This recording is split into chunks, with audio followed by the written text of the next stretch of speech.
قرآن مقدس میں اللہ رب العزت فرماتے ہیں وَاعْتَصِمُوا بِحَبْلِ اللَّهِ جَمِيعًا وَلَا تَفَرَّقُوا، لوگو اللہ کی رسی کو مضبوطی سے پکڑے رکھو، فرقہ واریت نہ پھیلاؤ، فرقے فرقے نہ ہو جاؤ۔ اس طرح یہ مضمون قرآن مقدس میں کئی جگہ پہ موجود ہے۔ کتنی واضح بات ہے قرآن کی کہ فرقہ واریت نہ پھیلاؤ، فرقے فرقے نہ ہو جاؤ، ٹوٹے ٹوٹے نہ ہو جاؤ، بلکہ وَاعْتَصِمُوا بِحَبْلِ اللَّهِ، اللہ کی رسی کو مضبوطی سے پکڑے رکھو۔ ہر مولوی ممبر پہ بیٹھ کے بیان کرے گا وَاعْتَصِمُوا بِحَبْلِ اللَّهِ، ہر جماعت کا رہنما بیان کرے گا وَاعْتَصِمُوا بِحَبْلِ اللَّهِ، لیکن یقین جانیے آپ کو کوئی نہیں بتائے گا کہ اللہ کی رسی سے کیا مراد ہے۔ اللہ کی رسی سے مراد قرآن مقدس، کتاب اللہ، اور اسی کی تعلیم پیغمبر کائنات محمد الرسول اللہ صلی اللہ تعالی علیہ وسلم دے کر گئے ہیں۔ فرمایا لوگو انی ترکت فیکم امرین، میں تمہارے اندر دو چیزیں چھوڑ کر جا رہا ہوں، من تمسکتم بہما لن تضلوا بعدی، اگر ان کو مضبوطی سے پکڑے رکھو گے تو میرے بعد گمراہ نہیں ہوگے۔ اور وہ دو چیزیں کتاب اللہ و سنتی، اللہ کی کتاب قرآن مقدس اور میری سنت، میں محمد الرسول اللہ صلی اللہ تعالی علیہ وسلم کا طریقہ۔ تو فرقہ واریت کے خلاف درس دینے والے علماء کو میں دعوت دوں گا، میں یہ بات کہوں گا کہ جب یہ فرقہ واریت کے خلاف بیان کر رہے ہوں، قرآن مقدس کی آیت پڑھ رہے ہوں، تو خدا را حبل اللہ، اللہ کی رسی سے کیا مراد ہے یہ بھی لوگوں کے ذہنوں میں ڈالا کرو،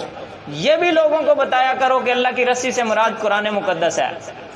فرقہ واریت کے خلاف ہر مولوی بات کرتا ہے، ہر طبقے کا آدمی بات کرتا ہے، ہر طبقے کا رہنما بات کرتا ہے، لیکن جب فرقہ واریت کے خلاف لوگ پوچھتے ہیں جی ہم جائیں تو کدھر جائیں، تو ہر طبقے کا مولوی یہ کہے گا میرے بزرگوں کو مانو، بریلوی کہے گا میرے اکابر کو مانو، دیوبندی کہے گا میرے اکابر کو مانو، شیعہ کہے گا میرے اکابر کو مانو۔ لیکن میں ترجمان دیوبند جمعیت اشاعت التوحید و سنہ کی طرف سے کہتا ہوں کسی بزرگ کو نہ مان اللہ کی کتاب کو مان اور محمد الرسول اللہ کا فرمان صلی اللہ تعالی علیہ وسلم۔ حضرات محترم، فرقہ واریت کا سب سے بڑا سبب یہ ہے، سب سے بڑی وجہ یہ ہے کہ لوگوں کو قرآن سے دور کر دیا گیا ہے، لوگوں کو قرآن نہیں سمجھنے دیا گیا، لوگوں کو قرآن کا ترجمہ تک نہیں پڑھنے دیا گیا۔ جب تک لوگ قرآن کے قریب نہیں آئیں گے لوگ فرقہ واریت کی دلدل سے نہیں نکل سکتے۔ لاکھ زور لگا لیں فرقہ واریت بڑھ کر رہے گی۔ اگر فرقہ واریت کا اس کائنات میں توڑ ہے تو وہ کتاب اللہ کی تعلیم ہے۔ اور فرقہ واریت کا دوسرا بڑا سبب جاہل علماء، علماء سو، کتاب اللہ کی تعلیم جانتے ہوئے چھپانا، کتاب اللہ کے عقائد کو جانتے ہوئے لوگوں سے چھپانا، کتاب اللہ کی تعلیم کو پڑھ کر پھر لوگوں تک نہ پہنچانا، یہ جاہل علماء کا کام ہے، علماء سو کا کام ہے۔ اگر علماء اپنی بات کو قرآن مقدس کی روشنی میں لوگوں تک پہنچائیں، اپنی بات کو قرآن مقدس کی آیت سے تقویت دیتے ہوئے لوگوں تک پہنچائیں، تو یقین جانیے آپ دیکھیں گے فرقہ واریت کتنی جلدی ختم ہو جاتی ہے، فرقہ واریت کا کلا کما ہو جائے گا، فرقہ واریت دنیا سے نکل جائے گی۔ تو تیسرا بڑا سبب فرقہ واریت کا ضدی علماء، ہٹ درم علماء، جانتے ہیں کتاب اللہ کا مسئلہ کیا ہے، مانتے صرف اس لیے نہیں کہ ہمارے چندے بند ہو جائیں گے، جانتے ہیں کتاب اللہ کا موقف کیا ہے،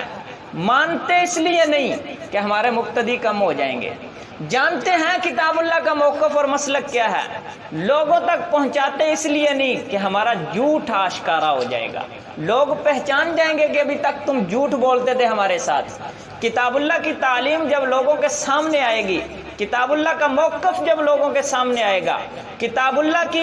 تعلیم جب لوگوں کے دماغ تک پہنچے گی تو پھر ان کے ذہن میں فوراً کھٹکھٹا پیدا ہوگا، فوراً ان کا دماغ یہ آواز دے گا کہ ابھی تک یہ علماء تو آپ کو کتاب اللہ سے دور رکھتے رہے ہیں۔ تو یہ ضدی علماء، کتاب اللہ بھی یہ بات بیان کرتا ہے کہ لوگوں،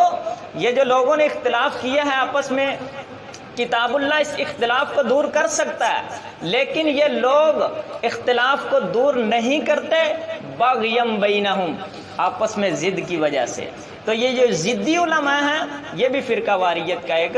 بہت بڑا سبب ہے۔ تو میں دعا بھی کروں گا اور آپ کو یہ تلقین بھی کروں گا، آپ کو دعوت بھی دوں گا کہ سب کی سنیں، کوئی بریلوی ہے اس کی بھی بات سنیں،